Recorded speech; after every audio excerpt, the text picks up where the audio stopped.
સુરતથી રાજકોટ લઈ જતી એલસીબી ટીમને નડ્યો ટ્રિપલ અકસ્માત।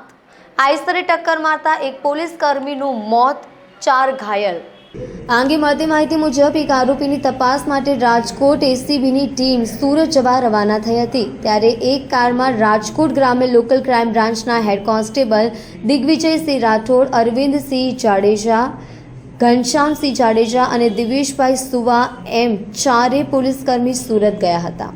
સુરતમાં સ્થાનિક પોલીસના સહકારથી આરોપીને પકડી રૂરલ એલસીબીની ટીમ કારમાં પરત રાજકોટ આવી રહી હતી। ત્યારે સુરતથી અંકલેશ્વર વચ્ચે કોસંબા પોલીસ મથકની હદમાં રોઝ ગાર્ડન હોટલ અને સીએનજી પેટ્રોલ પંપની વચ્ચે ધામરોડ વિસ્તારમાં નેશનલ હાઈવે ઉપર એક ટ્રકની પાછળ કાર ઘૂસી જતા અકસ્માત સર્જાયો હતો, જેમાં કારનો કૂરચો બોલી ગયો હતો।